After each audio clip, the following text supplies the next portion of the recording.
Hey guys, how's it going? Todd the Cheap Drums guy.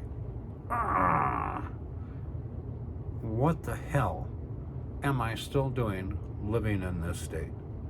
Yesterday, in the wind chill, it was minus 15 below zero, that's Fahrenheit, which would be 26 degrees Celsius. Absolutely frigid. That's why you can hear the heater on right now. Oh yeah, I like my warmth. My bones are getting too old for this Michigan cold in the winter. Luckily, it's February, so this is the last major winter month, and March is the kind of Mother Nature doesn't know what the hell it's doing, and then April it just rains all the time.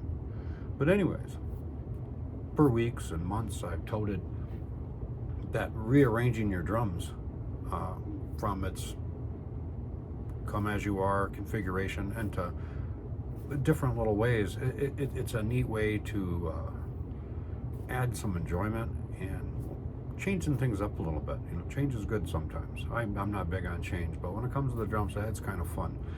So how about we explore that a little bit today, shall we? Let's do that. Now here, with a typical 5-piece kit, this is how they recommend you set it up. You have the 2 rack toms mounted on the bass drum and a single floor tom mounted off to either side, whichever dominant hand you have. This is probably the most common configuration you'll see. Here we have a simple modification from the first, and all it was just removing the 13-inch tom. Now, the upper rack tom here is a 12-inch, and a 13-inch, there's really not much difference in the two. However, you can change the pitch of the heads, but more often than not, people just seem to alleviate it from the kit altogether.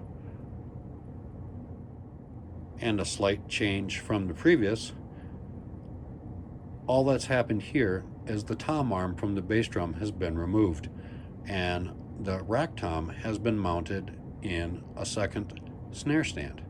Now this is the setup that I call the YouTube drummer setup, because 9 out of 10 of the drummers on YouTube you are going to find with a setup similar to this. Okay, now resorting back to our original 5-piece kit with the 13 again mounted, but this time the 12 and 13 mounted on a separate tom stand.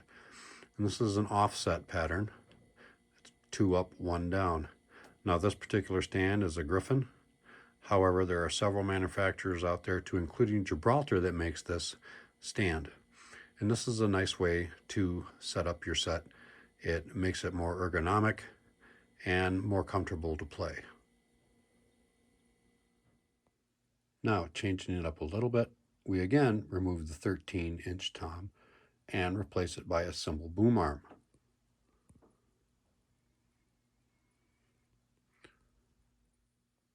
Now, those of you who are like me, who, since he has the drum, he wants it on the kit, you can reconfigure it with the help of a few extra little modifications and accessories, and you can go up into a 1 up, 2 down configuration. That way the 13-inch acts almost like a small floor tom.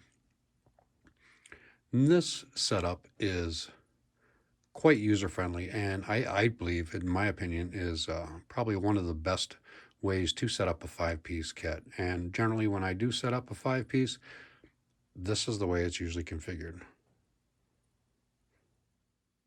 And lastly, if you're feeling particularly saucy, there is always a setup that I've seen open-handed drummers use, and which is the smallest tom, shown on the far right, upper right, is mounted off the hi-hat stand. And the larger of the two, the 13, is mounted on the bass drum, and then the 16 off to the side. This is a little different. It takes a while to get used to. I have not set mine up like this before, but you know, I'm willing to give it a try. Now, just remember, just because the manufacturer suggests you set up your drums a certain way, doesn't mean you have to. There is no rule to this. Once you own that kit, it's yours to do what you want freely. So by all means, experiment to get a better setup, which is best for you. But anyways, I'm Todd, the Cheap Drums Guy, and you people have a great day.